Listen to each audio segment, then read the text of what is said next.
All right, guys. Hey, what's up? It's Luis, aka Big Chief Burrito, and we got a super special show tonight. We're gonna have Jorge Gutierrez, director, creator, Book of Life, Maya and the Three. We're doing a 10th anniversary screening of the Book of Life as part of the San Diego Latino Film Festival, 31st edition. This is gonna be March 17th at 6 p.m. AMC. There's gonna be a ton of events happening during the festival, and we're gonna talk about them. So hang out. We're going to be live here in a second on Instagram. We're going to be live on YouTube. We're live on Facebook. We're live on Sophia's Facebook. We're all about it. So leave your comments in the chat. If you have questions for Jorge, put them in the chat. Also, we're going to be giving away two tickets to the screening. All you need to do is put hashtag Book of Life in the chat to be entered into the giveaway. If you're going to be able to be in San Diego on March 17th, go ahead and join. We'll get it going. We'll see you guys in a couple of minutes. Mi Gente Show live with Jorge Gutierrez. We'll be back after our intro. Ready? Go. Go. Go. Oi, oi, oi, oi. More energy, more power. Oi. Bloody hell, mate. Oi, oi, oi, oi. Oi, oi, oi. Oi, mind up. Oi, yeah. More energy, more power. Oi, oi, that was mad. More passion. Let me see that footwork. Give it to them. More passion, more energy, more passion, more energy. Oi.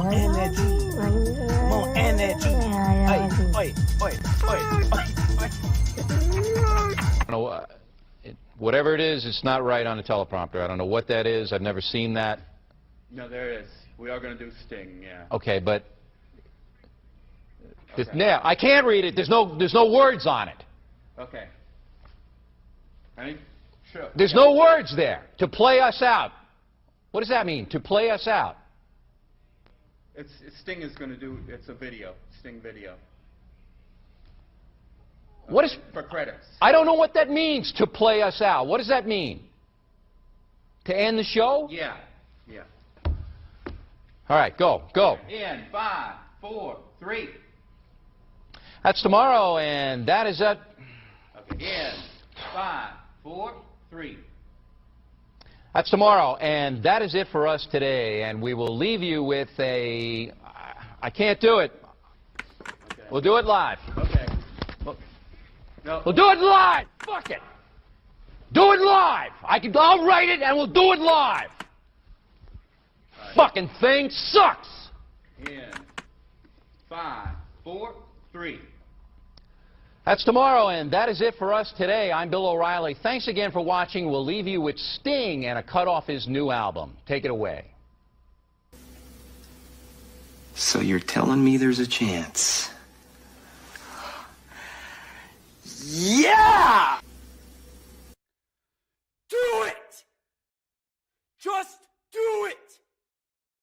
Don't let your dreams be dreams. Yesterday, you said tomorrow. So just do it! Make your dreams come true! Just do it! We obviously didn't communicate clearly.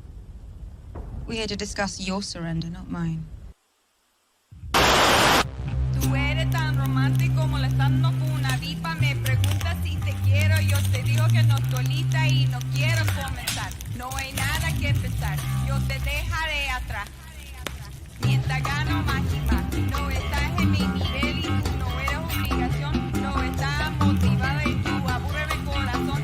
Eres un idiota sin inteligencia y razón. Entonces déjame tranquila mientras escriba tu canción. Tú eres tan romántico molestando con una vipa. Me preguntas si te quiero. Yo te digo que no estoy lista y no quiero comenzar. No hay nada que empezar.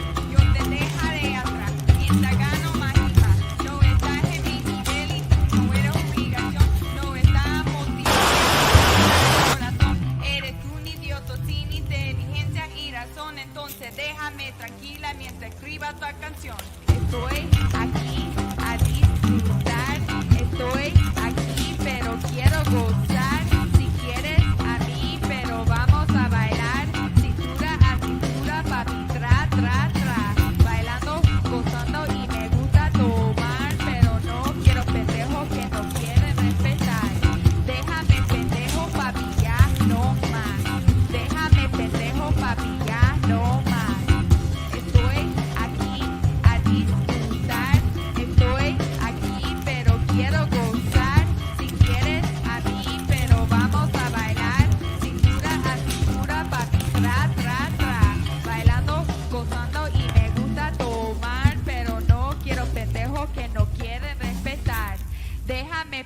pendejo, papi, ya no más. Déjame pendejo, papi, ya no más.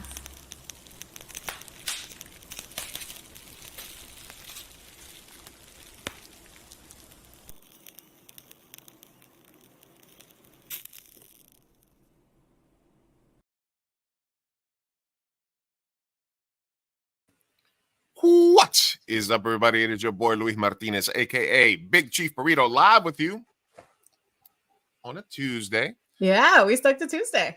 Hey, let me sit you over here. So yeah, live and direct from San Diego, California. It's Mi Gente Show coming at you live from the Burrito Lounge in Chula Vista, California. Hey, Yes. What's up, Sophia? I'm good. How are you doing, Lou? How's your week been?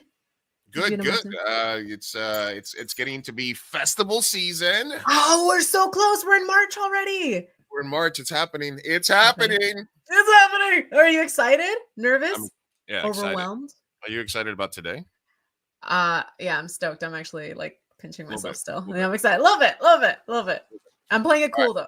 Playing it cool? All right, that's cool. All right, well, as you guys know, Mi Gente Show is a proud sponsor of the San Diego Latino Film Festival. We've been doing the festival for the last couple of years. We're going to be live streaming the opening night and during some other events. I'm also going to be doing preview streams for the Arte Latino, Sonido Latino, and a bunch of the showcases. As the comedy curator, I selected the comedies. So we have a bunch of comedies and some comedy shorts. But one of the big things that we're doing this year is because we wanted to find some films to celebrate. And guess what movie turns 10 years old in 2024? What movie? I don't know. What could it be? I have no idea. It's not in the title at all. No. Listen, this movie walks so Coco could run. Exactly. And it's a movie that's I don't know if you would you consider. I'm gonna ask. Let's ask the director of this. How about that? Oh. Joining us to talk about the 10th anniversary screening about his life as a filmmaker and creative, Jorge Gutierrez joins us today. Woo! Welcome on, Jorge. How you doing? Sophia, Luis, thank you guys for having me. It's an honor, and I'm super excited to talk to you guys about Honor's all ours. And just to you guys about everything. All right, man. I saw you down here when the intro came on. You were vibing a little bit. You're like, what the hell's all this stuff? Yeah, first of all, what did you think of the 5-minute intro? It's the Desmadre intro. It was pretty crazy. I like it. It was like everything. Somehow it was like a tapestry of insanity. I loved it. Thank you. I appreciate that. That's our show in a nutshell, pretty much. That's our show in a nutshell. Hey, thank you guys for tapping in. If you guys want to get tickets to the 10th anniversary screening of the Book of Life, do hashtag Book of Life in the chat, and we're going to give away 2 tickets. Thanks for joining us in Slave by Vegetables, all the way from Raleigh, North Carolina. Oh my! Thank you for putting in Book of Life in the chat. Let's see. Vinzinger says, "Hey, don't forget Jorge did a ticket." How can we forget about it? How can we forget what? Exactly. We're not gonna forget about that. But Jorge, yeah. So again, thank you for joining us for the show. Let's jump right into it. 10th anniversary screening of the Book of Life. Just initially, what are your thoughts? Coming up on 10 years, before we reached out to you, was it in the back of your mind that was coming up for you? Yeah. I mean, the what's weird about the Book of Life is when it came out, it was 2014, and it made. I know it sounds like saying this stuff sounds ridiculous. Believe me, I know. It made $100 million, and that for an animated feature is not considered a lot, right? That's considered pretty small. Wow. For example, Coco made $600 million. Oh. But Coco cost $200 million to make. Book of Life cost 50. So Hollywood math is you should be tripling the investment. Right? For every dollar you spent, you should be able to get that dollar back and 2 more. So when it first came out, they didn't know what to make of it, right? Fox at that time, having Guillermo del Toro's name on it was a blessing and a curse. A blessing because I got to work with Guillermo and it was an incredible experience, but he was known as a horror director, right? So most families, when they saw Guillermo del Toro, Book of Life, they were like, "Is that a scary movie?" Yeah. So that I think that made especially white people made them a little nervous. And then when the movie first came out, there'd never been any Day of the Dead stuff in mainstream media. So people who didn't know would go, "What? A movie about dead Mexicans? Like, we don't want to see movies about living Mexicans, let alone dead Mexicans." So it did not really connect. And then something magical happened. It did incredibly well, as expected, in Mexico and Latin America. Mhm. And then it came out on Blu-ray. Again, this is 2015 now, right? Blu-rays are still being sold. It made $600 million on home video. Wow. It was God. the most pirated movie for 2 years straight, which I'm very What? proud of. In Latin America, I have bootleg copies of all, from Colombia and Argentina and Brazil. It's kind of amazing. And then the movie kind of just became its own thing. And then Fox got bought by Disney. So then Disney owns Book of Life and owns Coco. And so they started marketing them together worldwide. And then out of nowhere, this past Christmas, this just happened. Book of Life was top 10 worldwide on Netflix, all over the world. Wow. This past Christmas. This past Christmas for 3 weeks. Wow. And they gave me the numbers, and I was like, this is more people saw it over Christmas than they saw it when it first came out. Wow. It's kind of crazy. And so we get letters, and I'm on social media, so I get messages from people literally all over the world who are just discovering the movie, especially little kids, especially families. And it's definitely a movie that people have discovered. And I'm friends with the Coco director, Leon Critch. A lot of kids who watch Coco, they're like, well, I want to see more like stuff like this. And Disney goes, hey, if you like that, watch this one. Mm-hmm. And so it's been kind of amazing. It's this little film, little $50 million film that just grew. And I had never directed a movie. The studio that made it, called Real Effects in Dallas, had never made a movie. So my production designer, first time he was a production designer, first time art director, first time writers, because I had never written a movie before. Like it's a movie of all first timers. And there's something I think amazing about when you don't know, you're fearless. Mm-hmm. Right? So you take all these crazy risks. And I miss that, because now I might know too much about the business and what's commercial and what's not commercial. Yeah. And I didn't know any of that stuff back then. Yeah, like I was told, first time you write these things, you're not supposed to put the name of the actors in the script. You're not supposed to put the name of the songs, because mine's a jukebox musical. So I literally put in like Radiohead Creep, and I would put the lyrics and stuff. And when people would read it, they were like, either you're new or you're an idiot. Like those are the only two choices, because you can't do that, Jorge. Because what if the band says no? And if the band finds out that you put their song on the script, then the record company's going to ask for a ton of money. Yeah, they got leverage. They got a ton of leverage. And so, for example, I'll tell you guys the story of Creep. So Creep, I wrote it in because I was in Mexico City at Garibaldi, this place where you go get mariachis and trios. And there's a band of mariachis, and the youngest kid in the band, he must have been like 14, 15, started playing Creep by himself. Didn't speak English, sang like a crazy non-speaking English version of Creep. Nice. And by the end of the song, everybody in Garibaldi was quiet listening to him. And everybody cheered at the end, and the kid was crying. And so I was like, that's a movie moment. I'm going to put that in the movie, and the lyrics, I don't belong here. I graduated high school in '94, so that was my high school song in San Diego. So I put it in the script. Guillermo del Toro reads the script, and he's like,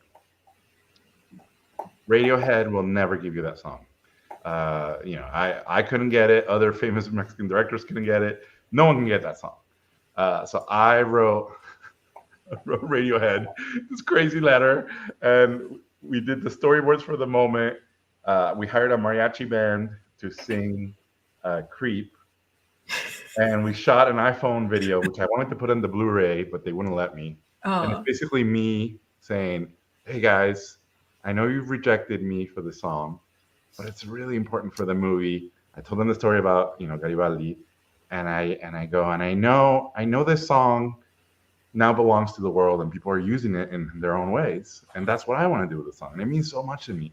So this is where trickery came into play. I said, So if you love the children of Mexico, Nice. you will allow us to use your song. And then as soon as Wow. I say that, the mariachi band pops from behind me and starts playing Creep. Shut up. So send the video. 2 days later, I get a letter, an email, and it's basically, "You son of a bitch, we love the children of Mexico. You can use Wow. the song." Wow. Well, that can you trick say only no? works once. I can't recommend anybody to do that.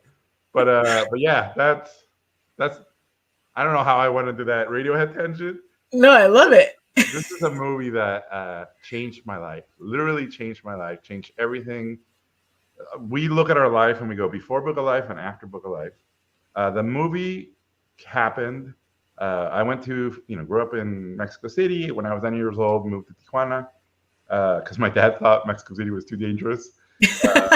For anybody who doesn't know, Tijuana in the 80s was like the most dangerous city in the world. Yeah. It was, narco juniors. It was crazy. I went to school like a lot of middle class Tijuana kids. I would cross the border every day to go to school in San Diego. So every day I was living in both countries. Every day I heard English and Spanish. Every day I felt like, wow, we're doing pretty good. And then you cross the border and you're like, oh, we're not doing good at all. Like being poor and rich every day was kind of crazy. And I still remember this moment when I was 9 and Border Patrol guy poked my belly and he said, "Did you swallow any condoms this morning?" Like, right? As like a drug mule. And as a 9-year-old, I was like, "What's a condom?" So it was one of those like you have to grow up in the border to get all those experiences. Yeah. So when I was about 14, my dad, who's an architect, said, "What do you want to do when you grow up?" Right? Classic Mexican dad. At 14, you have to decide. And I was like, well, I want to be a movie director, I want to be a writer, and I want to be a painter. Those were my 3 passions. All artsy. And it was in a family dinner. Everybody laughed, right? It was like I said, I want to be the Pope, and I want to be Batman, and I want to be Chavo del Ocho. Like that's basically what they heard. So one person in this dinner said, the stupid boy is onto something. That's animation. You get to make paintings move, you get to tell stories, and you get to make movies. And so my dad was like, all right, find the hardest school in the world for that. And if you can get in, maybe I'll let you study that. Nice. So this is early 90s, no internet. Find out about, animation school called Cal Arts, which is like the animation school. Back then it was applicants, only one person would get in. It was super hard to get in. So I was told you're going to get rejected over the years to get in as a high school senior, as a, go to community college for a few years. You'll keep getting rejected. Eventually if you keep trying and you keep getting better, you might get in. So I was like, I'm going to get in. I'm going to prove to my dad that I can do this. And it's my passion, blah, blah, blah. I called the school. Back then, you literally called the schools. How do I get in? And they said, oh, you need figure drawings and you need to show us some animation drawings. So I didn't know what both of those things meant. So I researched. And if you wanted to do figure drawing early 90s in Tijuana, you were basically drawing exotic dancers. Right? You have to go to Casa de la Cultura, and that's who the models were. And then I was painting my own stuff, all Mexican crazy stuff. And then I said, well, it's an American school, and the Americans love Walt Disney and Mickey Mouse and Bart Simpson and Bugs Bunny and all these American things. So I showed up as a high school junior, a year early, with a portfolio full of exotic dancers from Tijuana, American drawings of, Bart Simpson and Looney Tunes and all that stuff.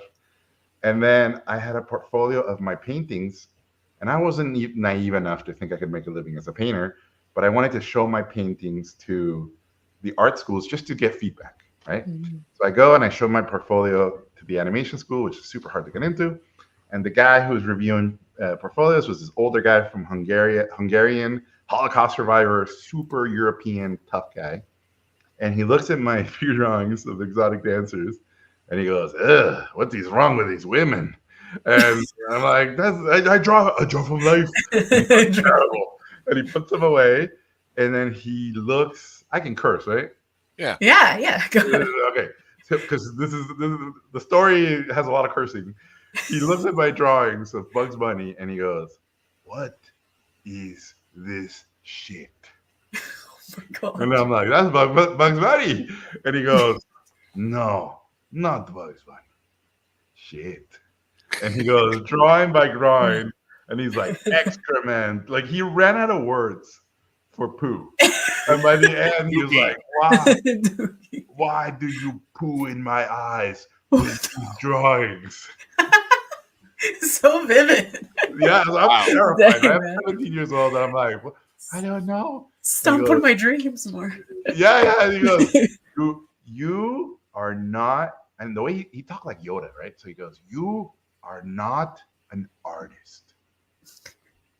And up until this point in my life, it's everything I've wanted to do is be an artist, right? So, and I had been told by everybody, oh my God, you can be an artist. So to hear a professional say it was kind of shocking. And he goes, a copy machine could have done this. Wow. You have no voice. You say nothing. And I'm like, I'm 17. What can I say? And he goes, at 17, you should already have a voice. Plot twist. That guy went on to become Shakira's Shakira's music teacher. So he closes my portfolio and he goes, find out something else to do because, again, like Yoda, an artist you are not. Wow. Dang. So I grab my portfolio and I'm shocked, right? It's like someone just gut punched me. I walk away super sad, and the universe at that point took pity on me, and I left my painting portfolio on the table. So as I'm walking away, he opens the portfolio and his eyes go crazy, and he goes, "Hey, sad boy, come back."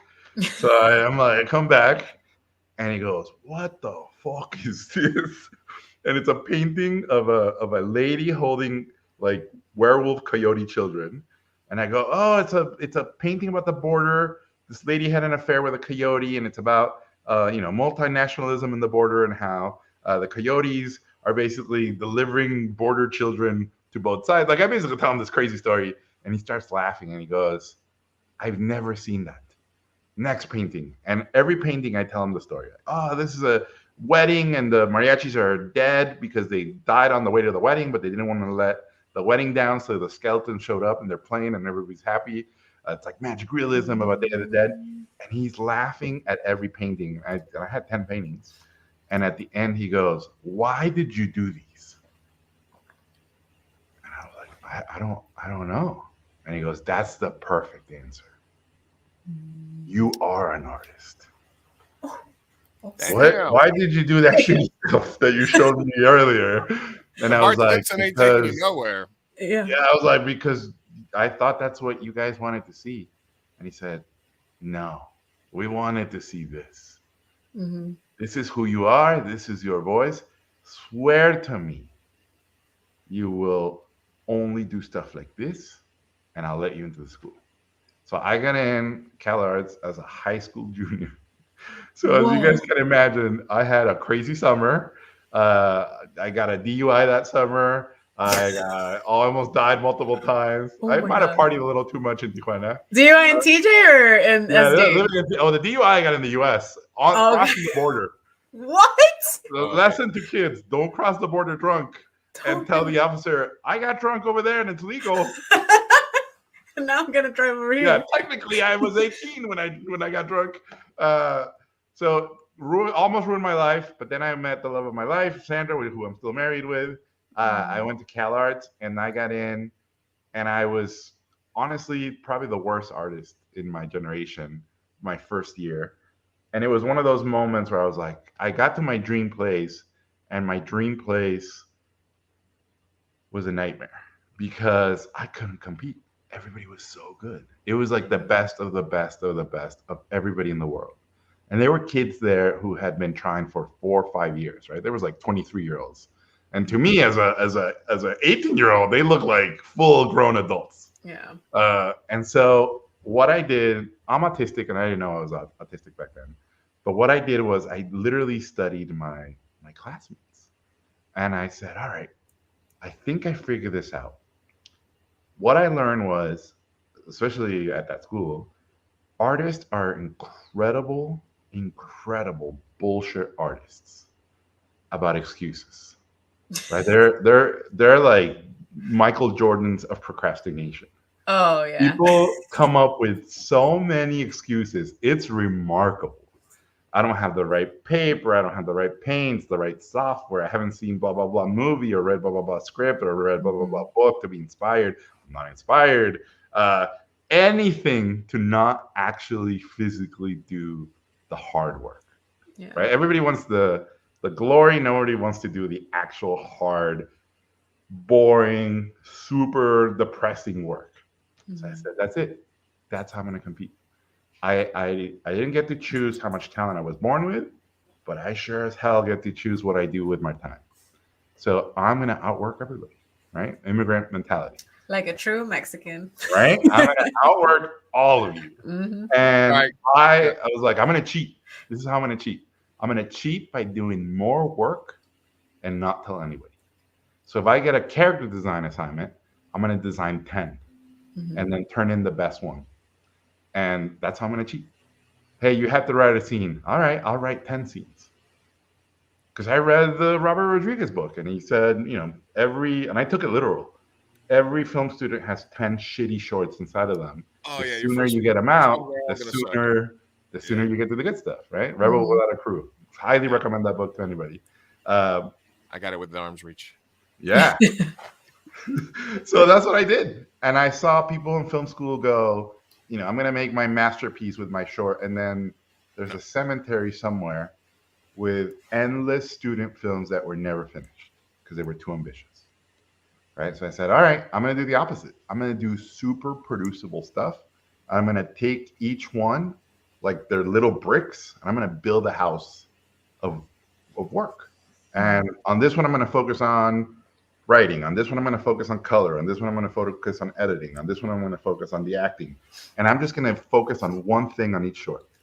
And sure enough, making a short became not only second nature to me, but it didn't mean anything anymore. They were just little things. They were basically exercises for me to get better, right? So all these things started adding up.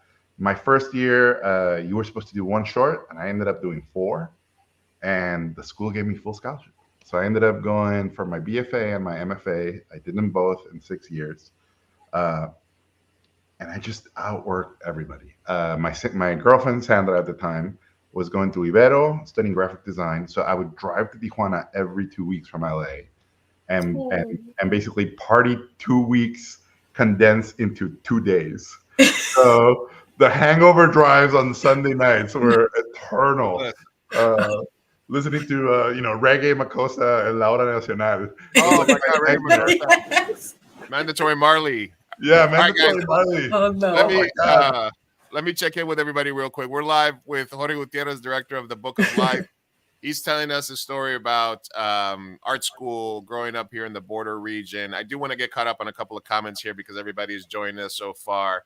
But I did just to parallel something because, one of the reasons that I get along so well with my Mexican friends is because there's a parallel between growing up in Tijuana in the 80s and growing up in Medellin in the 80s, like I did. Sure. Because Medellin from like when I was there 87 to like 91 was basically the same as like, Tijuana. In the early 90s and stuff like that. So I do have a kinship with the Mexican folks because of that. We adopted him. We adopted it. Yeah, I'm honorary. If you guys want to come watch the Book of Life, I do have to share. I'll share the link to buy tickets in a second. But let me get caught up because we got a lot of people that are tuned in today. Guys, if this is your first time watching us, do me a huge favor. Leave a like or a reaction wherever you're watching us. If you're not already subscribed, help us out by hitting the subscribe button. It helps us out tremendously. We got people checking in from Winston-Salem. Thanks for stopping by, Allison. Johnny Papa's Book of Life. Hope you're doing better, Johnny Papa's. Vinziger wants to ask Jorge if he's going to do action adventure pack stuff. Maybe. I don't know. Jose Turriaga is in the chat. What's up, Jose? Let's see who else is here. Carlos Quesada, thank you for stopping by. Book of Life, you're in There here. you go. Let's see what's going on Use here. the hashtag, everyone. Use the hashtag. 7 October's is There here. you Book go. of Life. What's up, 7? Bootleg hashtag bootleg film. Yeah, I love that. Let's see. Alexander says, "Oh my God, such a living legend." Let's see. Jose says, "Must watch Dia de Muertos movies." Macario, okay. Oh, I like Macario, huge influence on Book of Life. And El Muerto, okay, yes. The kid, Kid and You Never Dies. What's up, Keithan? What's up? And I have been told I'm not a musician. I'd be crying. Oh my God. Okay, I think she's talking about when you were yeah. Keithan said, I attended CalArts in 1990 for a short while. Super expensive. Let's see what else we got here. Let's see. Everybody else is checking in. Book of Life. Do you got to do hashtag Book of Life? But you're already in. I think he already did. Yeah. Okay, good. Yeah, we're all okay. One. Bonzo, what's up, Bonzo? Only in America. Thank you.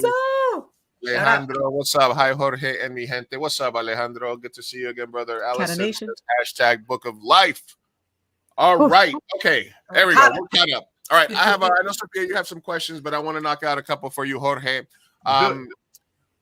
What do you feel that Book of Life is a needle drop movie? I know that you wrote you wrote the songs into the script, which got this in this. But do you have a favorite needle drop movie or needle drop movie in another things? And how do you feel in general about that? I'm a big fan of needle drop movies. I saw Moulin Rouge. It was a crazy experience, but I saw it at the Cannes Film Festival. My final CalArts film won a student Emmy, and I got to go to the Cannes Film Festival and show it there. And so I saw Moulin Rouge in France, getting booed by 1,000 Frenchmen. It was kind of an incredible experience, right? Because I wouldn't expect that. An Australian director making a movie about France with no French actors, with needle drops from 100 songs from pop culture all over the world. It was kind of amazing to witness that moment, and I love that. I love that idea. And then again, I think for a lot of us growing up on the border, I think at least I felt that we are very privileged because we get to live with a foot on each side of the cultures. Right? We get to experience Mexican culture, we get to experience American culture, but we also get to experience border culture. And to me, the uniqueness of that is that we live in an in-between world, and we're okay with that. And not only are we okay with that, but we kind of live in a world where we are more than okay disappointing both sides. Right? As a kid from Tijuana and as a kid from the border, I feel really, honestly, unfazed when people go, "You're not Mexican enough," and when in the U.S. they go, "You're not American enough," I'm like, "Yeah, that's me." There is literally no pleasing them. That's my basically those are the stripes I wear on my tiger shirt, right? And so this idea when people would read the script. And by the way, Book of Life has like 10 really famous Mexican songs all over. It has Beethoven, it has Vivaldi, like it has music from everywhere, by the way. It has Mayan music, it has everything. But when people read Radiohead and Elvis and they read all these songs, they were like, "You can't have those." And I was like, "Why?" And they're like, "Because this is a Mexican movie." And I went, "You think in Mexico we only listen to Mexican music? We only eat Mexican food? And we only wear Mexican clothing?"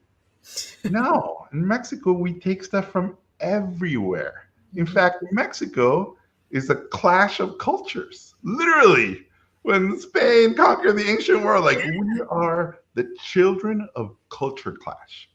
So I'm Mexican, it's my birthright. And if I want to do a Mexican version of an Elvis song, I think I'm allowed to do that. Yeah. And I remember Guillermo del Toro was like, "Gordo, you're absolutely right." Like, this is through the lens of a Mexican.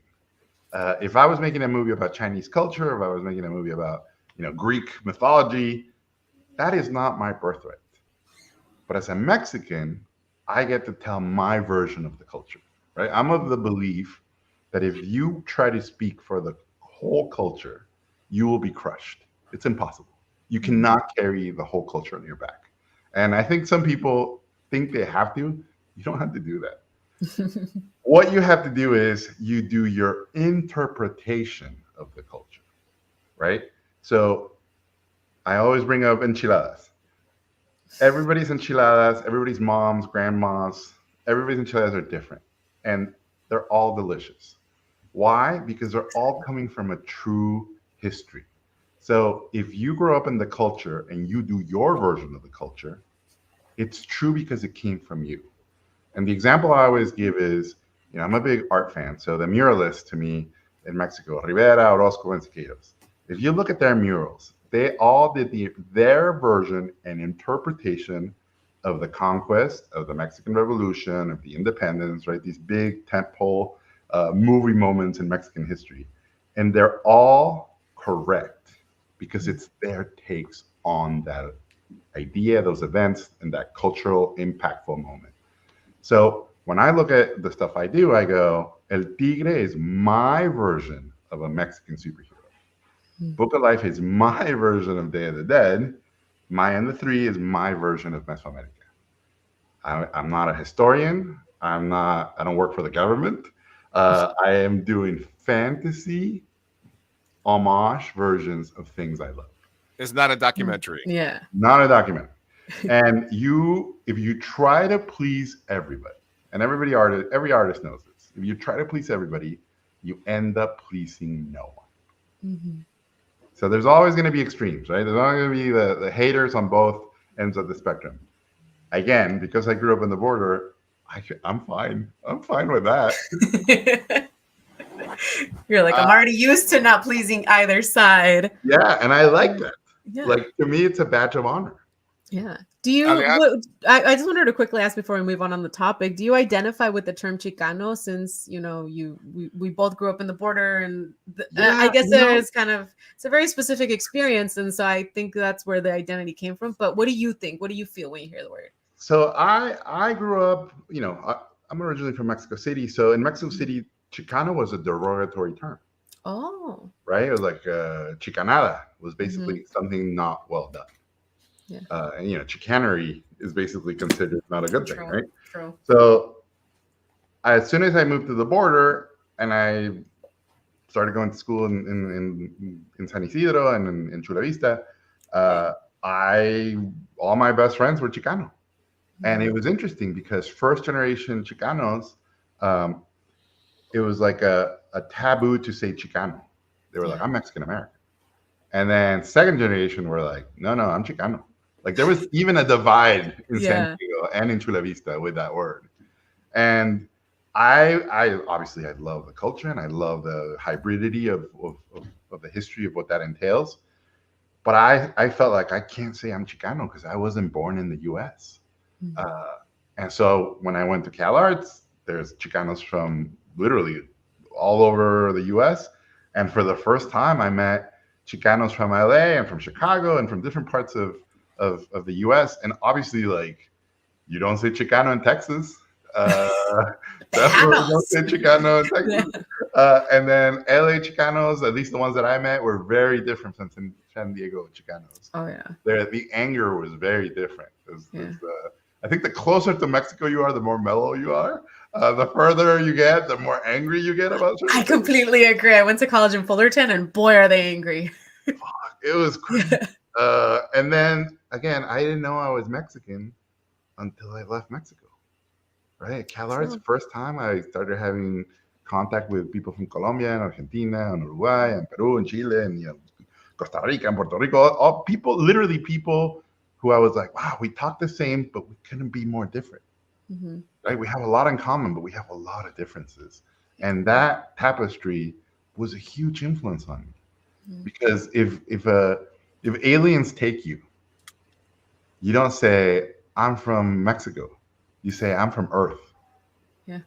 right? And if the aliens put you in a cage and there's other species and then there's other humans, guess who you're gonna go hang out with? The humans. Humans, yeah. Hey, So- don't get me started on that. Yeah. So I was just basically, saying, like, wait. We so have when an I existential. got there, I was like, I organically gravitated towards people from Latin America, Mexican Americans, and people from different parts of Latin America who were kind of like me, finding their identity, finding themselves, Yeah. trying to honor where they were from, but not being defined from where they were from. And that was a big lesson to me. It was, don't let where you're from define who you are. You define where you're from. Oh, I love that. Make it happen. Make it happen, guys. I love that so much. I mean, we're already having a blast here with Jorge Gutierrez live on Mi Gente show, previewing his celebrating the 10-year anniversary of the Book of Life, a monumental movie. In terms of, Bonzo had a question, how did a bunch of first timers get $50 million to make a movie? But we're talking about it. We're figuring it out right now. Okay, Gina, thank you for joining us. As in one Book of Life, won't let me watch the live. Well, you're on here now, so you're good. Yeah. Rosa Parra, Rosa Reviews, is joining us. Hi, Rosa. Let's see. Liminal experience, truly the best facilitators for growth and creativity. Experience that in a different way, but I completely relate to that. Allison, thank you for joining us today. I appreciate your comments today.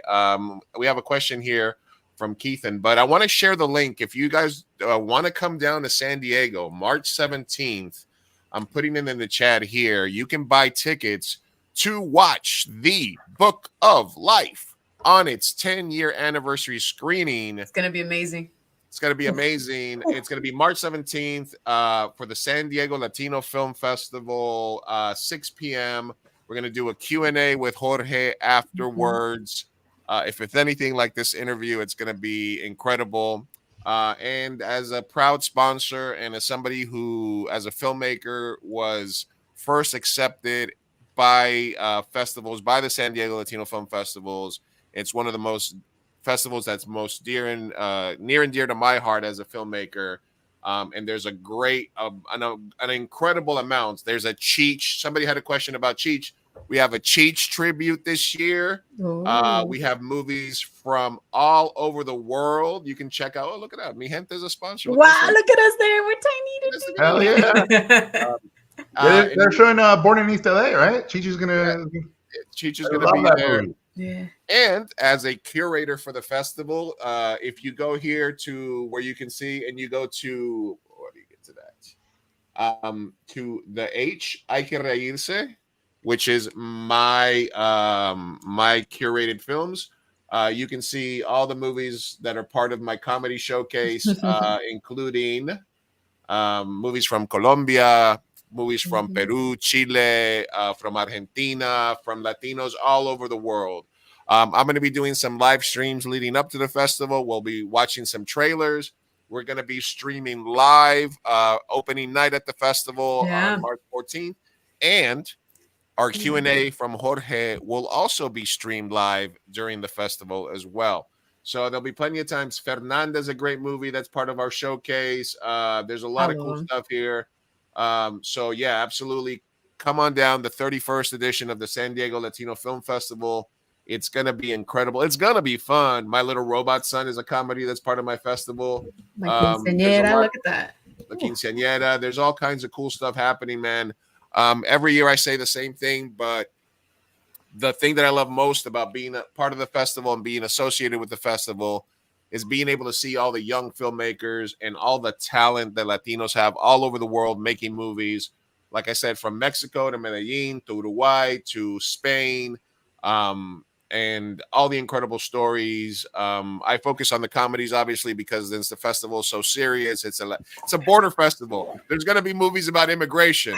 There's going to be some trauma, dark topics. Yeah, there's going to be some dark topics, but Latinos are a resilient group, and that's what Hay que Reírse is about. So if you guys look for Hay que Reírse in that link, you'll be able to see all the movies that I selected, and it would be an honor to me if you guys can walk and come watch some movies with us. Johnny Papas, thank you for stopping by. Looking forward to the film festival. Such a great time last year. Let me get to a couple of questions here from the chat, and then we'll jump into some Hollywood stuff. Let's see. Keithan's asked, Jorge, if you ran an art school, would you add anything to the curriculum that is not currently offered?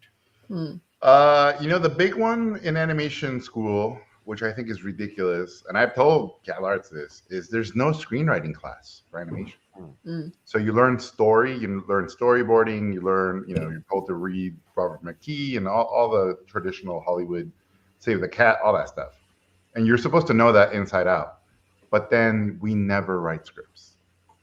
And in the television world and in the feature animation world, scripts is where the power is.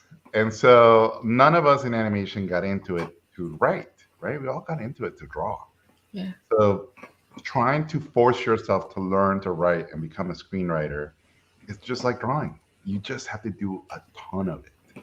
And so I wish if I could go back in time, I'd slap student Jorge around a little bit and be like, start writing scripts now, because you're gonna either pain now or pain later. You want pain early. So that's the advice I give. And by the way, anytime I say this in school to schools, kids are like, oh, I don't want to learn screenwriting. It's like eating vegetables. It's like, no one wants to do it, but that's where the power is. And directors who can write get to write their own future. Absolutely. I'm hoping to go to grad school for screenwriting, so that makes me feel even better about that choice. Absolutely. Ali, congrats. We had a question from Alejandro earlier saying, wait, what was your question, Alejandro? I like the Bonzo Killborn question. Oh, yeah. Love Just a Friend. Was it Cheetah or Fluffy singing that? It was both of them. And, really? Absolutely. And Cheech, incredible singer. For those who don't know, he did even a kids album. Cheech the Bus Driver. So amazing singer. And then Fluffy, for those who don't know, Fluffy's dad was a mariachi singer. What? Yeah. And so he can sing like a mariachi. Like he can do the grito, he can do everything. Oh my God. And my only regret is we should have done the full song, but we didn't have enough money, so we just did. All right, Bonzo, we got your question out. How did a bunch of first timers get $50 million to make Book of Life? You'd be surprised how many times I get asked that. All right, here's the quick answer. Give us a secret. And here's the secret. So because I went to, because I killed myself on my student short, it won an Emmy. Because that thing won a student Emmy, I made a little internet cartoon, and that got picked up by Sony. That got canceled. I did 3 pilots, Disney, Warner Brothers, Cartoon Network. None of those went through. Then I did a pilot for Nickelodeon called El Tigre. That gets picked up. El Tigre only 1 season, but it won 5 Emmys. The most Emmys a show has won in 1 season. Gets canceled. Because of El Tigre, DreamWorks hires me to do Book of Life based on my student short, which is where it came from. I work at DreamWorks for 1 year. They were going to pair me up with another director because I had never directed a movie, but I had 5 Emmys. And so a year after doing Book of Life at DreamWorks, they said, you can't have bullfighting, can't take place in Mexico, main character can't die, they can't be wooden dolls. And this is 2009. And we want the movie to take place in Washington Heights in New York. And we want it to be a salsa hip hop musical. And we're going to pair you up with, and they read it because it's 2009. So it's way before Hamilton and way before In the Heights. And they go, we want to pair you up with Lin-Manuel Miranda. Shut up. And I told Lin this story, and he thought it was hilarious. So I quit. I quit on the spot. I was like, no to your $200 million movie. You tell Lin-Manuel Miranda, you tell her that good luck with her career. So I quit, and at that point my wife was pregnant, and my parents were going like, "What are you doing?" And I said, "I gotta be me." I went on to do another pilot for Disney. Then I went and did another pilot for Nickelodeon.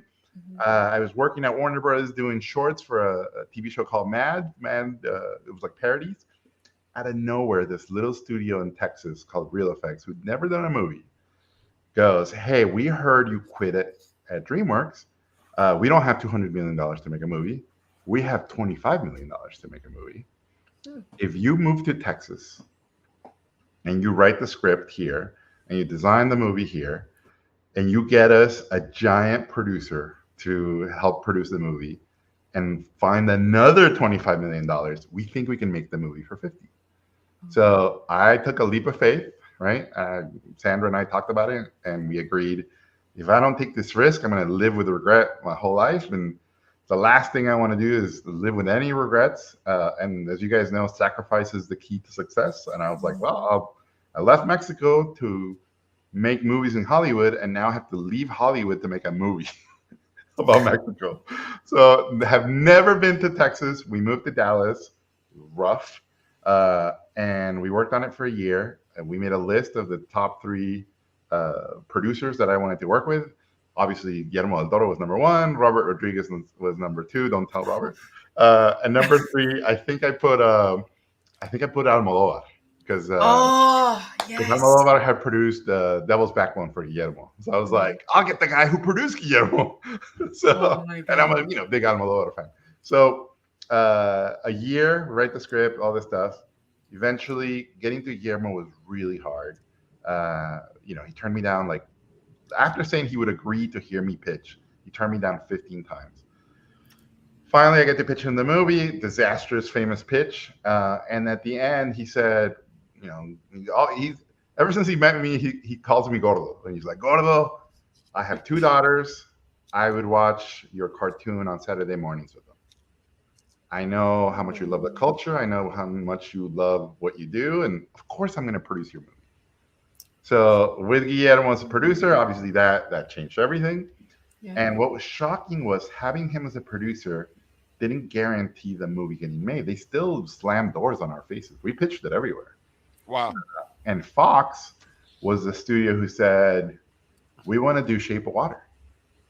And so Guillermo, let's make Book of Life. And then maybe you can do Shape of Water after. And sure enough, that's where he did Shape of Water and won an Oscar for them.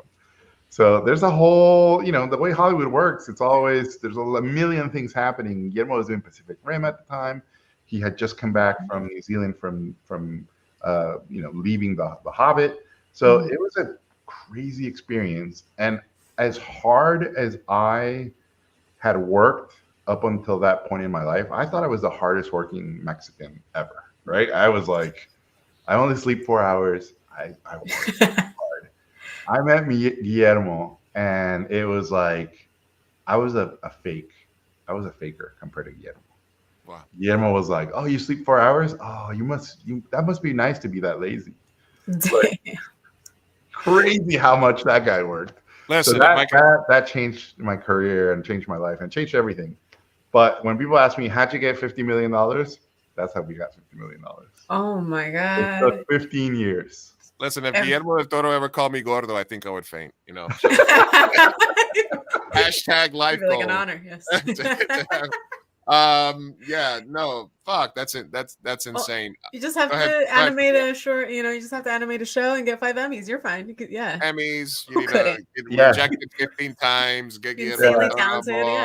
Make sure your hero has 2 daughters and they watch your show every morning. A Nickelodeon in the morning. No, totally easy. Doable. We could do easy. That's why when my mom's friends are like, "Oh, you're so lucky," I'm like, "Lucky? You know how hard it's been?" This is not luck. This is hard work. Persistent. All right, guys, we're live here with Jorge. We got a little bit more time with him. We do want to ask a couple more questions. If you guys have another question, we'll try to get it in before we have to let him go. I did want to ask you a couple of Hollywood questions, Jorge. Love Hollywood. Because Hollywood. I love your Mexopolis hashtag Hollywoods on Twitter. If you guys don't follow, they're hilarious. But in terms of because you just talked about how difficult it is to get a movie made. But these things that have been happening where these $50 million, $100 million movies are getting made and then they're getting deleted as a tax write-off. Yeah. Batgirl, Coyote versus Acme. Halle Berry had a movie that got shelved like a little while ago. How does that make you feel as a creative? Do you have some thoughts of that? I want to give you a little bit of time if you wanted to talk a little bit about that. Yeah, I mean it's heartbreaking, and it doesn't want to make me work with Warner Brothers. Sure as hell, none of my friends want to pitch a movie there or a TV show. Shout out Netflix. Yeah, well, and the reality of what we just lived through is that there was a streaming explosion, and they made too much stuff, right? Mm-hmm. Literally, they made too much stuff, and now what you're seeing is that new generations and new people are finding things from 10 years ago and 5 years ago and 3 years ago, and those are doing better than new things. Mm-hmm. So the consumption of old, it's like Friends still does better than most new shows. The Office is still more watched worldwide than any new show. So those are the things that are a little shocking, because when we were growing up, when Friends finished airing, that was it. You saw it on reruns on other channels, but the main channels basically shoved new content in your face. That's gone now. So I think we're in a moment of adjustment. Yeah. And I think these companies are like giant dinosaurs. And as they're trying to turn, they're destroying so many things on the way there. And they can't move fast enough with how fast things are happening. I think for people like me, who are trying to do original things, it's just getting really tough, because everywhere Netflix included, everywhere I work, they go, can you do your take on this thing we own? Or I pitch something original and they go, that's great. That could be a Batgirl movie. Mm. Right? So like they're backwards engineering your thing to become the thing. It's like the Isa Lopez with True Detective, right? It's like she pitched a movie and they were like, wow, that could be True Detective. So she backwards engineered it into a True Detective season. And I think that's what you're seeing now, right? And when our greatest, incredible filmmakers are making movies based on famous toys and famous IP and remaking famous movies, that should tell you what's happening. There's a fear of the new and a fear of originals. And the irony of all this is that Star Wars was once an indie movie. Right? The Matrix was a brand new IP. Like all these things were brand new. These famous IPs were brand new when they were created. And I think we're in a dark era of fear from all the studios on new things. Unfortunately, we lived through a period where diversity got a bad name, right? We're in the hangover of that era where they go, man, we greenlit all these diverse filmmakers and storytellers and diverse stories, and none of them were hits. So we're going back to the old ways. That's basically what I'm hearing, right, in Hollywood. Yeah. And so this moment we're living in is pretty grim. I think it's going to get a little bit non-existent. Yeah, it's going to get a little bit better when the cynicism of a company is so blatant now, where they go, hey, Coyote versus Acme cost $85 million. As a company, it's easier for us to write this off for $85 million loss than to sell it to a streamer where we'll only make $20 million. Yeah. Like, we'd rather write off 85 than 20. Oh, it's so soul crushing. I mean, if it's soul crushing for you that have been able to work with major producers, etc., and imagine how soul crushing it is for people like us that are trying that have wanted to make movies since we were walking around as kids, and are like, man, what hope is there for the rest of us that are trying to get in? The hope, which is happening, is I'm from the animation world, so I'm seeing it in animation more than anything. Mm-hmm. Is the era of the indies, the new indies, right? Indies 2.0 is upon us. And what's happened in animation is there are these kids out of school or basically like fed up professionals who are going on YouTube and making content and making their cartoons, and they're finding an audience and they're blowing up, and Hollywood is going, oh my God, we want you to do more of the thing you already did that already found an audience. Mm-hmm. And some of them are going, no, I did all this without you. I don't need you. Yeah. And so Netflix is telling us our biggest competitor is not Disney. It's not Max. Our biggest competitor is YouTube and TikTok. True. Very All right. true. Okay. So there's hope. That's So true. there's hope. There's hope. All right, guys. I think we got disconnected from Instagram, but we're still live on Facebook, YouTube, and across other channels. We're wrapping up here with Mr. Jorge Gutierrez. I want to remind you guys, if you guys are just tuning in to us, the first time watching us, please leave us a like, subscribe. Helps us out tremendously. Make sure you leave a comment. We have a question. We'll try to get to a couple more. I do have a couple more things I wanted to mention with Jorge, and then I'll let Sophia, if you have another question. I did want okay, I talked to you. I gave you this when we first talked, when we were talking about you coming down for the festival, which was that there's an alternate dimension where me and Zoe Saldana.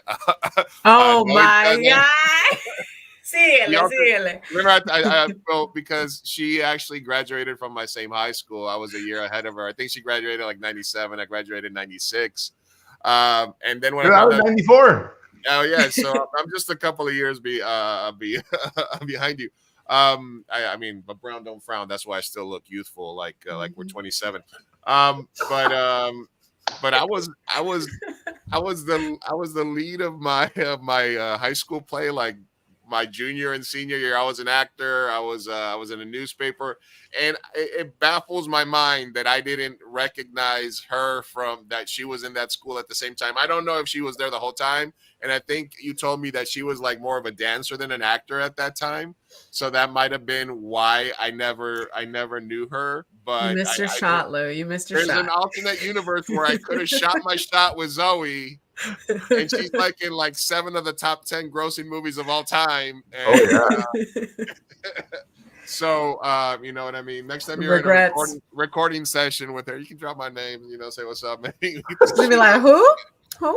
Shoot her an invite to be on the pod sometime. Yes, Vinziger. Yes, Vinziger. We're gonna ask your question that you ask every single time. Vinziger is obsessed with Japanese animation. He's got a question. I want to ask George, how does he feel about anime, manga, and all things Japanese and Asian dominating the West?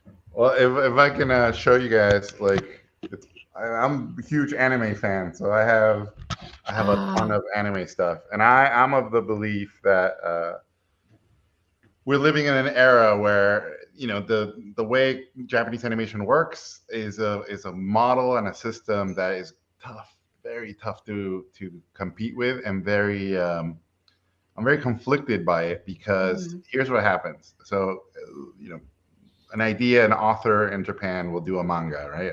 Comic books. They will write the manga, and if it's successful, they keep writing them, and then there's basically like eras of this manga. So that basically, he's the screenwriter and the creator, and he's written all this stuff. A Japanese company and animation will license that and then make animated versions of those mangas, right? So One Piece is literally 1,000 episodes. That system, right? So that means the manga was successful and a built-in audience loves it already. So it's been tested. Once it goes into animation, these companies make these cartoons for nothing. Their budgets are ridiculously low. The stories from Japan for animation are horrendous. People living with their parents, people passing out and dying at work. They get paid nothing. They obviously they send it to the Philippines and different countries to make it even cheaper. That stuff comes to the US and it's already successful in the Japanese market. Then it blows up in the US, it blows up in China, it blows up all over the world. And an American cartoon or a European cartoon, you cannot compete with that. Literally, it's impossible. Like making an animated show in Mexico is more expensive than making it in Japan. That's how crazy the budgets are. Yeah. So I love anime, but I'm very conflicted by how dangerous it is for artists to make it. And I'm very conflicted by what's happening now, where what we're being told is cartoons from 6 to 11-year-olds, which was El Tigre, and it was the bread and butter of the animation industry for years, is dead because kids are now playing video games and watching anime. And so you're going to see cartoons get younger and older, right? So there's going to be more preschool. It's only going to get bigger. And then there's more adult animation. But the middle is gone, which is kind of shocking. I mean, yeah. I mean, I'm some of my favorite animation is like Aqua Teen Hunger Force, Yeah. BoJack, Rick and Morty, obviously Lucy, Daughter of the Devil, underrated gem. So, I mean, I'm all for that. I'm all for the adult animation, but it's weird that middle part is getting scrunched together. Yeah, and the other weird part is this idea of nostalgia, right? So nostalgia used to be you grow up with the movies you love, the toys you love, and then you had kids, and you basically forced your kids to like the thing you liked. Oh yeah, right? That's basically how Hollywood nostalgia works, right? Oh, I grew up with a Ninja Turtle, so now my kid's gonna be a Ninja Turtles fan. Yeah. What's happening now is we're in the video game nostalgia era, right? So I grew up playing blah blah blah game, Mario Kart. Mario Kart for me. Mario. And you're gonna see a bazillion video game movies, right? That's what's coming.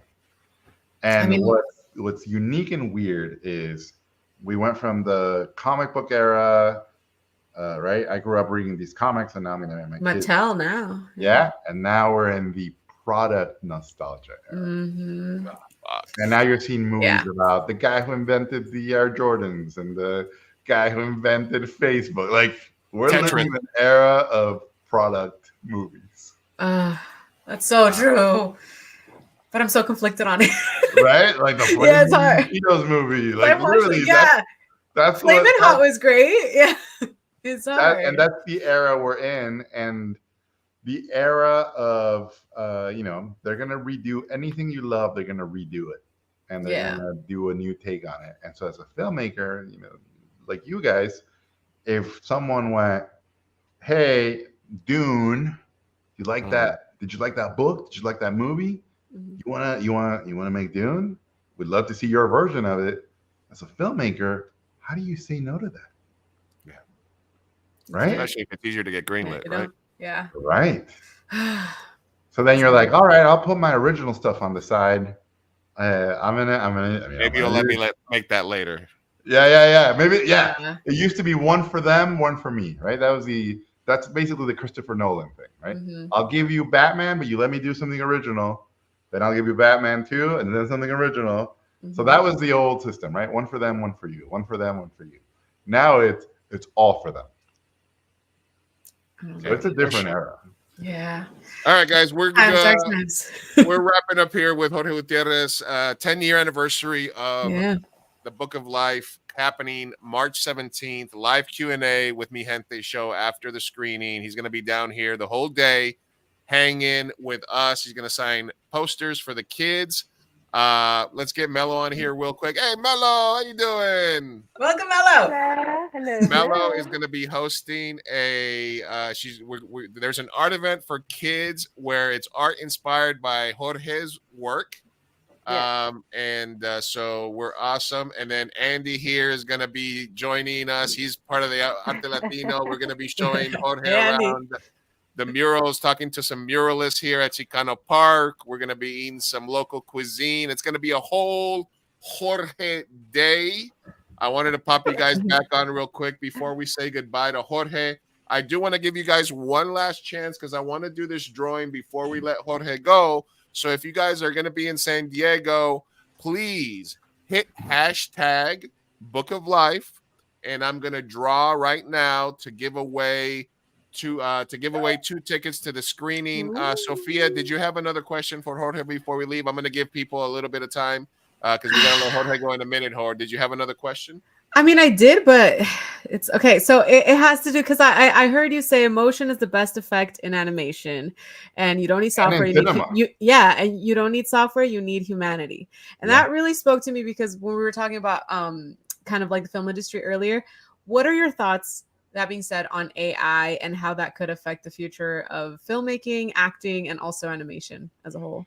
I know it's a heavy question. So. Yeah, it's a tough, it's a tough question. AI is a remixer, right? Mm-hmm. It can only reference existing things. Mm-hmm. And I don't think the audience is going to be down with this. I really don't think the audience. I think for super low budget stuff, it might help people do some establishing shots. Like basically, people who need to do certain things that they can't afford to do, it will allow you to do them.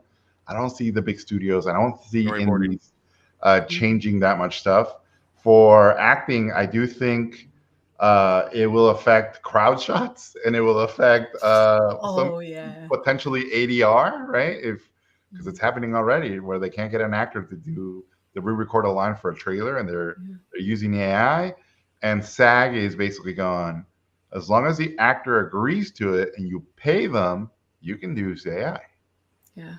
right? Because you're protected.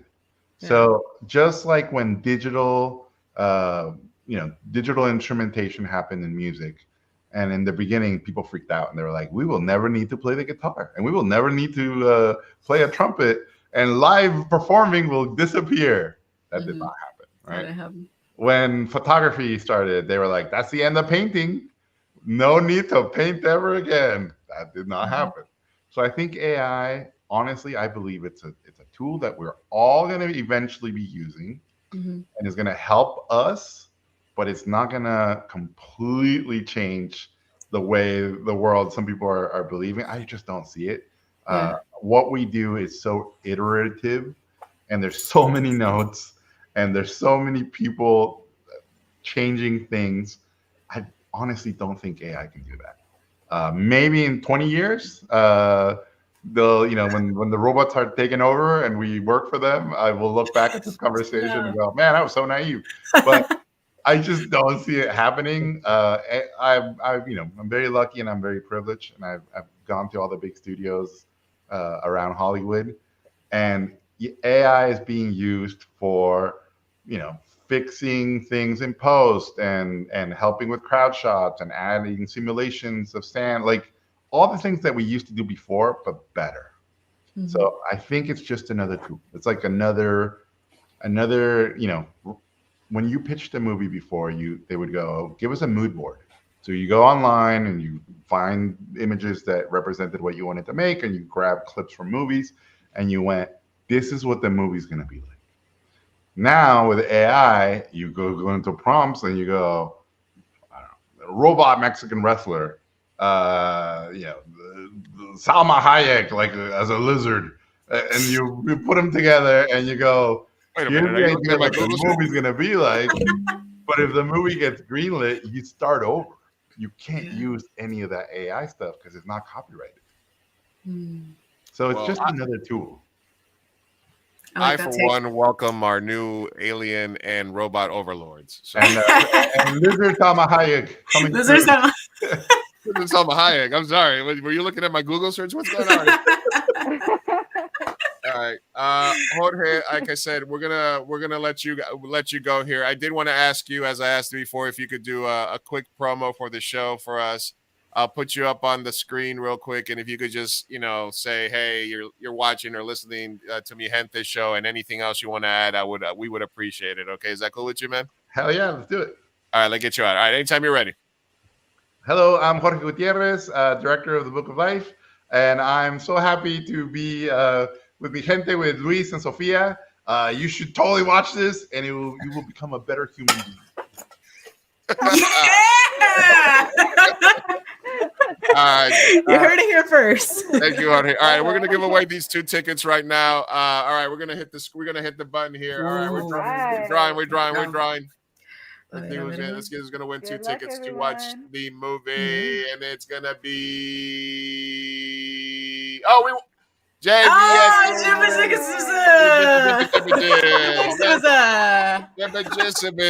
Thank you. Thank you. All right, Jorge. And I appreciate you so much. I look forward to meeting you in person and hanging out with you at the festival. Thank you, guys. Thank you for doing this. Thank you for your assistant for setting us up today as well. Shout out Esther. And we look forward to celebrating the movie's 10th anniversary at the festival this year. And we won't bother you until we see you that Sunday. Okay. All right, you guys. Have a good night. Thank you so much. It means a lot. Thank you, Jorge. Oh. Man. All right. Thank How you guys cool for was, sticking around, by the way. I'm Oh so my goodness. excited. how cool was that? That was a awesome. great interview. I learned a lot about him, and I love the story about the creep, and that's awesome. Love Yeah. it. I'm Yeah, excited. absolutely. I want to know more about the art show that you're gonna have, Mello. I know it's Book of Life Yeah.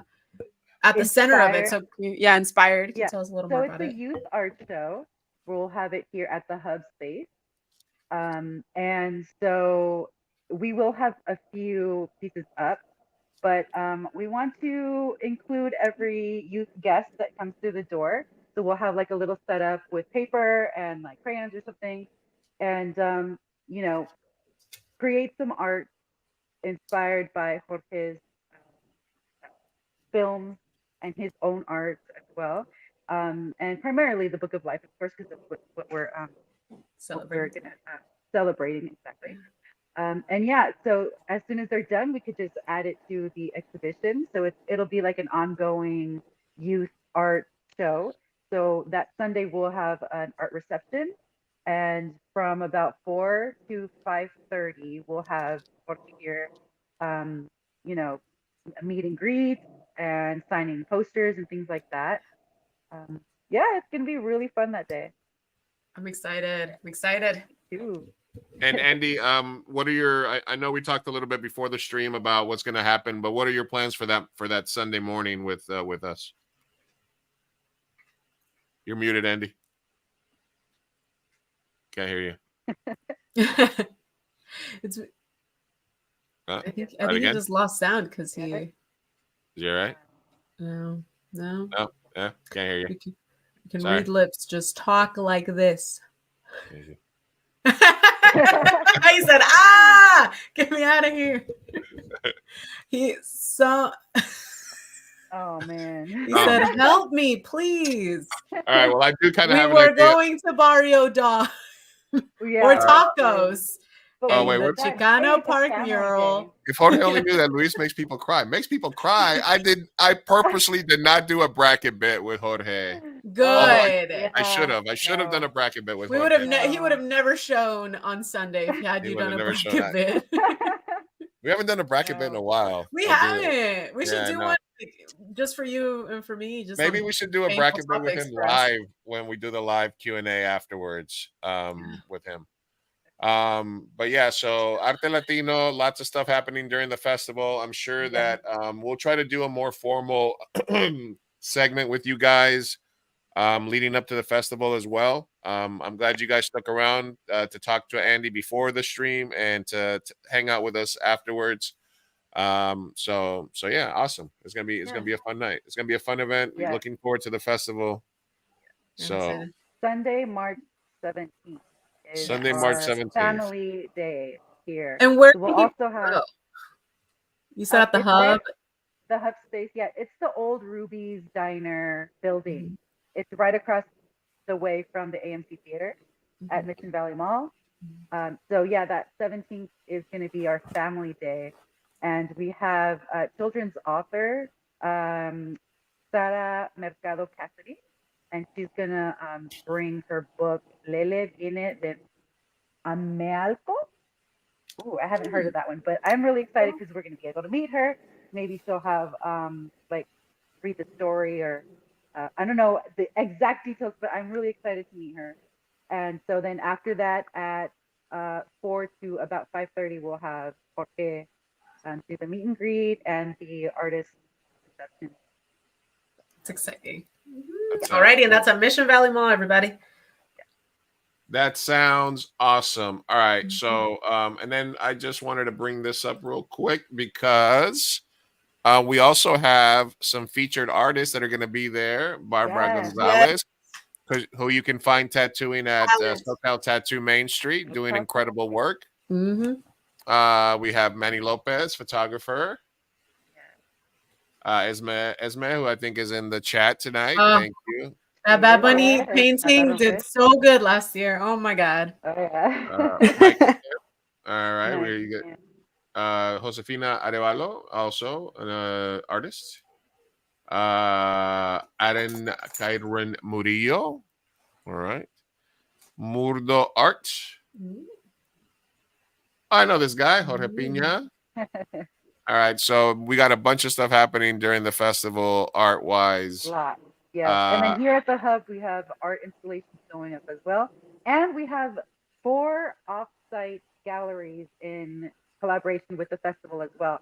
We have them at the UCSD Park and Market. We have it at Café Cafe in City Heights. We have SoCal Tattoo over here at National City / Barrio Logan. That's Luis's place. We have it at My Point Credit Union. And yeah, that's it. And here at the hub, exactly. There it is. So we have six this year, 6 exhibitions.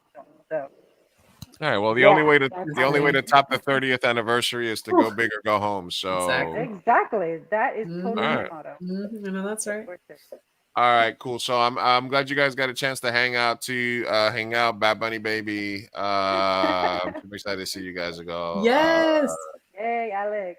Sounds amazing for the cake. Johnny Potatoes is in the house. Hopefully you can come down, Johnny. Hopefully your leg is better. You're doing better. You can come down and hang out with us, please. All right. Well, thank you, Andy. Thank you, Mela, for stopping by tonight. Thank you, guys. I'm sure I'll be talking with you guys more in the future. Andy's still mute. He's like, Andy's still muted. I think he's saying, if I could read his lips, it's Lou, you're the best. No. Your back must hurt from carrying the show. Oh, wow. And I don't know what else he said. All right. Either way, it's cool. It's cool. Close enough. Thank you, Andy. I'll see you guys later. Later, Mello. See you guys. Later. I'll see you guys later. All right, let's get these guys. Peace out. All right. Love them. We're gonna all kick it on Sunday. Can't wait. All this art. Thank you, Esme, for stopping by. Oh, okay. I think we need to take a quick palate cleanser. A meditation moment. Meditation moments. That was fun. Yeah, how incredible was that? But wait, there's more. There's more. There's more. Joining us. Can you imagine Bad Bunny? Zoe Saldana. Oh my God. The day. It will happen. We're manifesting it, and the day that happens. The day that happens, it'll be cool. Listen, you'll man, probably run away. You're gonna get shy. I would poop myself. All right, guys, and here again, just to share is there's so many Bonzo. We're like 40 subscribers away from monetization. It's funny. Yeah. Honestly, when we first started YouTube, I didn't really care about it. I was just putting stuff up for free, not really planning it or working on it. I've been trying to focus more on it, but yeah, we need to get to, I think they lowered it to 500. We're like at 410. Oh, did they? Yeah, so if anybody that's not subscribed to 2 M Burrito YouTube, please subscribe, share it with your friends, go on there, comment on some of our videos, share some of our videos, share some of our live streams. YouTube, guys. Yeah, but that one's like 400. That one's farther away. Yeah. Farther away. So let's get one of them monetized at least, Sophia. There you go. So yeah, some of the movies that are part of my showcase here: Ángela and Perla, that's from Argentina. Barrote Films, which is a film from Puerto Rico. CPA, which is a short. Death and Training is part of the shorts. Desconectados is a film from Peru. I believe. No, this one's from Chile. That's really cool. Eso no rima is a really cool short from Costa Rica. That's part of the shorts program. Fernanda is a cool short from New York with a Colombian non-binary actress as the lead. Amores Incompletos. Muerto la Risa is from Peru. Let the Dance Begin is from Argentina. My Little Robot Son is here from California. Nea is my favorite movie on the festival this year. Whoa there. I thought you couldn't choose. I thought they're like your children. No, but this is my favorite. No, but it's a favorite. It's from Medellin. What's up, David Favela? I think we're gonna be doing something with Jorge at Border X, hopefully. Border X, yeah, let's go. Nea is gonna blow your mind when you watch it. It is a comedic short from Medellin. It's part of the shorts program.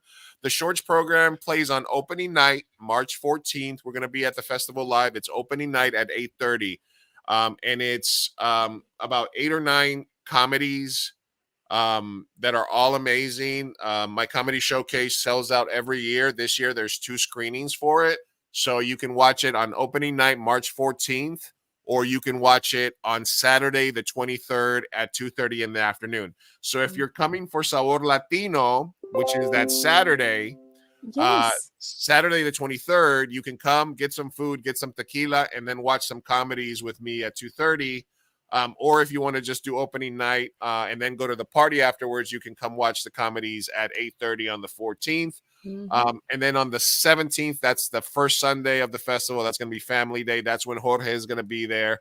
And then we'll get it going from there. So and then all these other features like Muerto de la Risa, Empieza el Baile, Noche de Bodas, all the features are going to be screening multiple times during the festival. So from the 14th to the 24th, I'm going to be there. I'll have Mi Gente show stickers. I'll have so if you find me, if you don't have a sticker, but yeah, it's going to be fucking awesome. Yeah. Yes, it is. Season starting. I'm excited. Bonzo, my. give me the password. I'll send a study stream account up here for you. I assume the 2-factor verification is Sophia's number, so I'll need that one too. Yeah, no. Let's do it. Nice. Yeah, very good. Very slick, Bonzo. Hey, man, listen, you had a 50-50 chance there. He's getting closer. Yeah. It's happening. All right. You could use a steady stream of content. No, listen. We got 3 jobs. I'm moving. We got kids, dogs. It's tough, man. But whoa. You said kids right there. Hold on. Oh shit. You know. Well, that's true. For babies. Yeah. Listen, at least we know our growth is not organic. I've never bought in views or subscribers, even though it's so easy to do it. And I just feel at least it's something, you know. That was actually one conversation we had, because I feel like everyone in the beginning is very like pro buying fake followers, likes, views, whatever. And we were like, no, let's see how we grow organically. Yeah, I mean, it's whatever. Like I think like we do it out of the love. So you know what? It's hopefully it keeps going and we monetize, and then we make it our main job. You know, we never know. That'd be great. Hey, listen, we had incredible interactions today. Jorge retweeted us. Thank you. Yeah. Happy you got kids, Lou. He's been hiding them from us. All them kids in Medellin. I knew it. All them kids. I have one son. That's my son because he's my son. So Minion. My little minion, who I love, who recharges my battery every time. Speaking of, how's the Minion tattoo holding up? The Minion tattoo is good. It's I mean, life update. I almost lost my leg, guys, because I was fucking around and not taking care of myself, and my diabetes was found out. I fucked around, found out. I ended up in the hospital for a little bit. They gave me shitloads of antibiotics. They were like, why don't you come in earlier? And I was like, because I got this tattoo and I wanted to save the tattoo. And they're like, we're trying to save your leg. And they said, next time we're going to chop your leg off if you don't take care of yourself. So I've been no more sodas, no more sugar. Well, almost like I cut out 90% of all my shit that I was fucking around with. And I'm at the gym 3 days a week. And like I said, I bought this shirt at the festival a year ago, and it was tight as fuck on me, and I bought Duex because that's the only size, and today I'm wearing it and it's fine. So I'm down a size, and I'm not fucking around anymore because I want to make movies and see my minion grow up and stuff. And the tattoo was really fucked up when it was healing, and now it's fine. It just looks like I got it like 7 years ago, so it doesn't look like a crisp new tattoo. You can still it's fine, you can see it. It's basically just because the infection was right there, it got a little beat up. But I'm gonna wait till I'm in a little bit better shape, and then the artist is gonna touch it up for me. But yeah, I was gonna say, is there any fixture to it? They can just touch it up a bit. Yeah, no, it's fine. It's fine. Cool. It didn't need there's no scar tissue over it. There's a little tiny bit of scar tissue, but it's actually a lot better than I thought it was gonna end up. And the healthier I get, I'll be able to get back on it and do that. So yeah, look forward to that. Well, I'm glad you're okay. You made it out, and listen, hey, that minion's gonna look crisp as soon as you fully make it out of it. As soon as we make it out. All right, guys. Well, I mean, I think we did all that we could do today. So yeah, I was gonna say there's no topping that. so I don't think we need to do tabs this time. I don't know. What do you think? I mean, I think we're good. The only, I mean, Nonama's ways. Funny. Let me see. I can check. I don't know if we have any funny Nonamas. I haven't been pimping it out, so I don't know. Have you? No, honestly, no. Let me see if we have any secret responses. No. You know what? We should put it in the chat right now if you have the link, if it's possible. Let me see if I can find it. But I have the link. Everyone in the chat currently, we do most weeks an anonymous advice column called Nonama's Way, and it's the same link. So if you get the link and you just save it on your notes app or something, whenever there is a situation in your life in which you find yourself needing anonymous advice from two Latina hosts who are not professionals, just go ahead and drop it in the link, and we'll answer it on the show.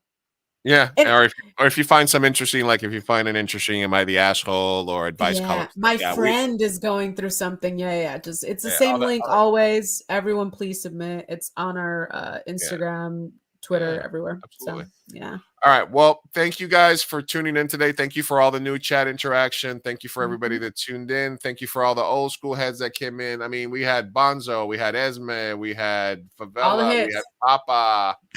We had Ethan, Mark Negret, Jose, Alejandro, Alex dropping in. We had Been Enslaved by Vector, October, Bonzo, everybody, man. We had a poppin' ass chat tonight. So I appreciate you guys. How fucking awesome was Jorge? It was amazing. You know what I mean? Like it was an incredible show. It was an incredible night for the podcast, for the stream. Absolutely. Thanks for all the love and support. Thank you for all the love and support. We will be back next week with a big time stream previews. I'll be going live randomly next week leading up to the festival as well. So stay tuned. Stay tuned for all of it. I need to unwind. All right. And subscribe to the Patreon. We don't have a Patreon, but we need a Patreon. We do need one. We should probably set one up. We'll talk about it. We'll talk about it. Well, you know what we could do on the Patreon is put the after show on there. The after show where we're just unfiltered and because like I said, like Sophia and I will now do another 30-minute show, just me and her after this, just breaking. We're just gonna kick it. We're just gonna be like, all right, well that was cool, and then we're gonna hang out and catch up and talk shit. So. All right. Well, all right, guys. Well, we love you. Thank you guys for hanging out with us. We'll get that Patreon going. We'll try better next time. Peace out. Love you. Hasta luego.